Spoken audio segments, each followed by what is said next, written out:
Hi friends, welcome to Vidya's Lifestyle. இன்னைக்கு நம்ம வீடியோல சிவராத்திரி அன்னைக்கு நமக்கு வீட்ல என்ன ஸ்பெஷல் அப்படின்றது தான் பார்க்க போறோம். முருங்கைக்காய், மாங்காய், கத்திரிக்காய், பீன்ஸ், கேரட் எல்லாமே போட்டு சாம்பார் வச்சிருக்கோம். எல்லா காயும் போட்டு சாம்பார் வச்சா செம்ம டேஸ்டா இருக்கும். அப்புறம் வந்துட்டு சாதம்.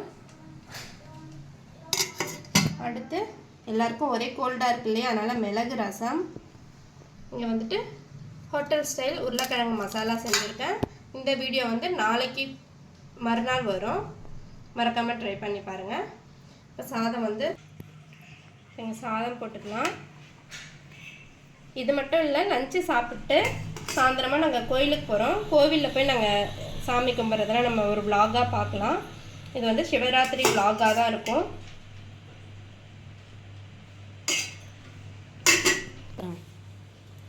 அப்புறம் சாம்பார் விட்டுக்கலாம். மாங்காய், முருங்கைக்காய், கத்திரிக்காயெலாம் போட்டு சூப்பரான சாம்பார் வச்சுருக்கோம். இதில் நெய் விட்டு சாப்பிட்டிங்கன்னா அவ்வளோ அமிர்தமாக இருக்கும். உருளைக்கிழங்கு மசாலாவும் வச்சுக்கலாம்.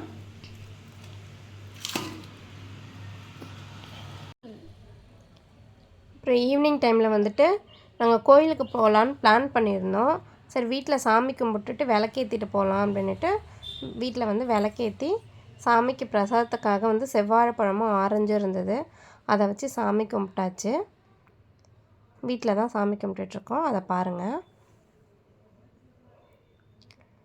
சிவராத்திரி, பிரதோஷம் இந்த மாதிரி நேரத்திலலாம் வீட்டில் விளக்கேற்றி சாமி கும்பிட்றது ரொம்ப நல்லது. நாங்கள் வருஷம் விருத்தாச்சலத்தில் இருக்கிற பெரிய கோவிலுக்கு தான் போவோம். இந்த வருஷம் எங்களால் போக முடியல, அதனால் வீட்லேயே சாமி கும்பிட்டு இங்கே பக்கத்தில் இருக்க கோவிலுக்கு தான் போனோம். நாங்கள் நெய்வேலியில் இருக்கோம். மாமியார் வீடு வந்து ஏகே குப்பம் அங்கே இருக்காங்க.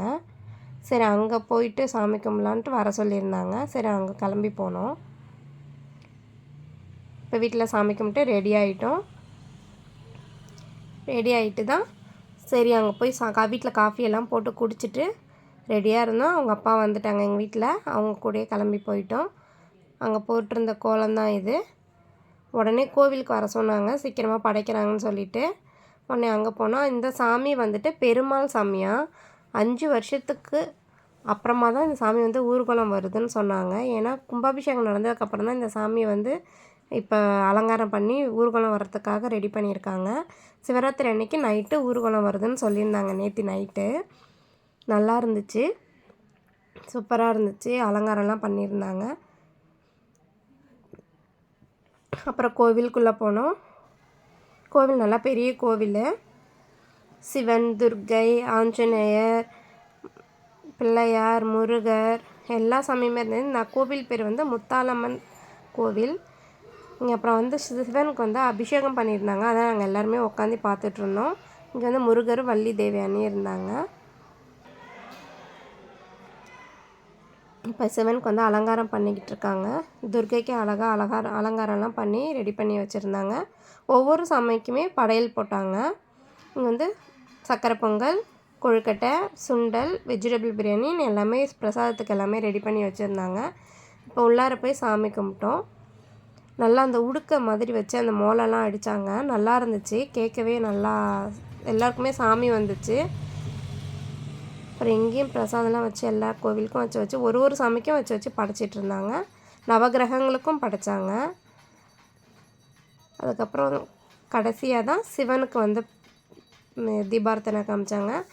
ரொம்ப நல்லா திருப்தியாக சாமி கும்பிட்டோம். நல்லா இருந்துச்சு.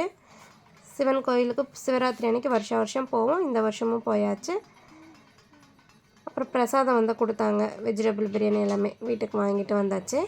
இந்த வீடியோ உங்களுக்கு பிடிச்சிருந்தா லைக் பண்ணுங்கள், ஷேர் பண்ணுங்கள், கமெண்ட் பண்ணுங்கள், மறக்காமல் சப்ஸ்கிரைப் பண்ணுங்கள். தேங்க்ஸ் ஃபார் வாட்சிங்.